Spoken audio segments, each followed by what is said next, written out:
폐암의 사망률이 1위입니다. 그래서 많은 분들이 불안해하고 계세요. 불안에 떨지 마시고 찍으면은 딱 한 방에 알 수가 있습니다. 사람들이 연구를 해봤어요. 16,000명 정도의 그 고위험군, 나중에 한 10년 후에 사망률이 한 25% 정도 낮춰졌다고 결과가 나왔어요. 저는 영상 판독과 초음파 검사를 주로 하고 있는 영상의학과 전문의입니다. 사랑의 병원에서 25년 정도 된 것 같아요. 영상학과 수선으로 폐암을 여쭤보려고 해요. 네, 폐암은 국가암정보센터에 의하면 발생률이 3위입니다. 갑상선암, 대장암, 그 다음에 폐암이에요. 사망률은 1위예요. 사망률이 높다는 얘기는 암 자체의 악성도가 높다는 얘기도 되겠지만 늦게 발견이 되는 경향이 있다는 거죠. 발견했을 때 얼마나 진행이 됐느냐, 어쩔 수 없이 사망률이 올라갑니다. 폐암은 조용히 자라고 있다가 어느 정도 자리가 이제 커지면은 각혈을 한다든가 이제 숨이 차다든가 아니면 통증이 온다든가 그런 식으로 해가지고서 병원을 찾아가서 발견을 하게 되면은 그때는 이미 진행된 상태에서 발견이 되기 때문에 사망률이 높게 나오는 겁니다. 원인이 있죠. 이게 공기에 있는 매연, 미세먼지 이제 이런 것들이 원인이 될 수가 있고, 그리고 또 우리가 이렇게 일하면서 광부하시는 이제 석탄 캐시는 분들, 요리사들 음식을 하다가 많이 생기는 그 유해가스 이런 것들도 원인이 될 수가 있고요. 폐 질환을 앓습니다. 섬유화증, 폐기종, 만성기관증 이런 것도 원인이 될 수가 있는데, 물론 가장 큰 원인은 우리가 다 알다시피 흡연입니다. 흡연은 폐암에 걸릴 확률이 10배 정도 높다고 합니다. 근데 간접흡연이 또 있습니다. 간접흡연은 한 20%에서 30% 암이 잘 생긴다고 합니다. 폐암의 가장 큰 원인은 흡연이지만 요즘에는 비흡연 폐암 환자가 늘고 있습니다. 나의 상태에 따라서 3년에서 5년 정도는 PET를 찍으면 아주 좋겠습니다. 기본적으로 폐암은 초기에는 증상이 없어요. 근데 이게 어느 정도 커져가지고 흉막에 닿게 되면은 그 흉막에는 통증 세포가 있기 때문에 통증을 느끼는 거죠. 기도를 맞거나 그러면 이제 숨이 차게 되고, 혈관을 침범하게 되면은 백혈을 하게 되고 증상이 나타나게 되는데, 기침은 단순히 폐암을 앓거나 감기를 앓고 생기는 기침은 당연히 질환이 없어지거나 그러면 사라지겠죠. 근데 이제 폐암은 계속해서 그 자리를 잡고서 생기는 거기 때문에 가장 중요한 거는 지속적인 기침 염두에 두는 게 좋겠습니다. 우리 몸에 생기는 모든 암은 살아남기 위해서 영양분을 흡수합니다. 결국은 나를 잡아먹어요. 내가 써야 될 영양분을 암이 뺏어가요. 영양 공급을 제대로 못 받게 되는 거죠. 자꾸 살이 빠지게 되는 거죠. 기도를 막거나 폐의 많은 부분을 차지하게 되면 호흡곤란을 일으킬 수가 있습니다. 내가 이걸 해도 괜찮았는데 갑자기 숨이 찬다 그러면 이제 심장이 안 좋아져서 갑자기 그럴 수도 있고, 체력이 떨어져서 그럴 수도 있고, 그런데 폐암이 생겨도 그럴 수가 있다는 얘기죠. 그거는 아주 진행된 상태에서 발견할 수가 있습니다. 스스로 판단해 볼 수 있는 자가 진단 방법 같은 게 있을까요? 세간에는 뭐 손톱을 본다든지 이런 내용들이 있던데. 네, 손톱 색깔 변화가 오는 그런 것도 폐암일 때만 오는 게 아니고 호흡이 불편할 때 생기는 거기 때문에 별로 의미가 없다고 생각이 듭니다. 결국 사실은 그런 것들은 별로 도움이 안 된다라고 생각하시는 게 맞습니다.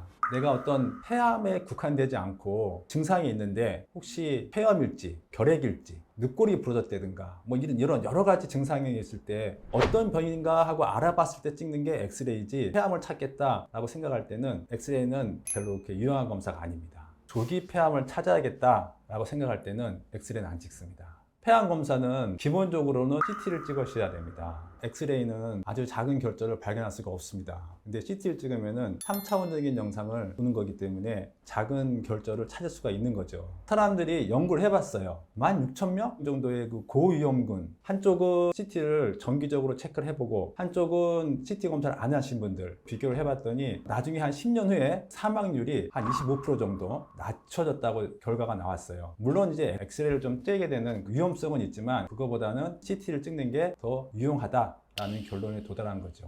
그래서 이 엑스레이도 어느 정도 해결을 한 게 폐 CT를 찍게 되면은 저설량 CT를 찍게 됩니다. 저설량, 말 그대로 낮은 설량으로 CT를 찍게 되는 거죠. 알랄라 법칙이라고 있어요. 이 방사선을 쬐었을 때 위험률이 더 많느냐, 이익이 더 많느냐 이런 거를 따져봤을 때 이익이 더 많아야지 이거를 실행을 합니다. 저설량 CT를 한번 찍을 때 우리가 받게 되는 방사선 양이 한 6개월 동안 우리가 자연적으로 받게 되는 그런 방사선 양이라고 합니다. 유용하다는 그런 판단이 섰기 때문에 저설량 CT를 검진 프로그램에 넣게 되었습니다. 폐암의 사망률이 1위입니다. 그래서 많은 분들이 내가 폐암에 걸리지 않을까 불안해하고 계세요. 불안에 떨지 마시고 저설량 CT를 찍으면은 딱 한 방에 알 수가 있습니다. 우리가 이 결절을 발견하게 되면은 이제 환자분한테 말씀을 드리죠. 이게 이제 모양이 괜찮습니다. 아니면 이거 조금 그러네요. 이제 이렇게 말씀을 드리게 되는데, 이제 모양이 괜찮다는 얘기는 크기가 작다는 거예요.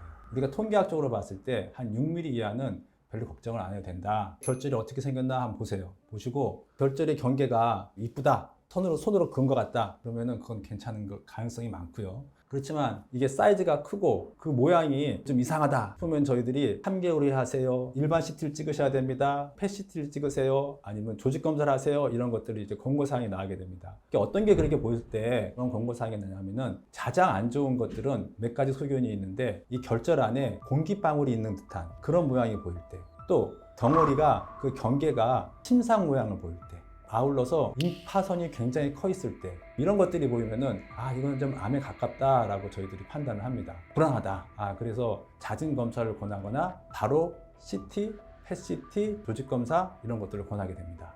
그러지 않기를 바랍니다.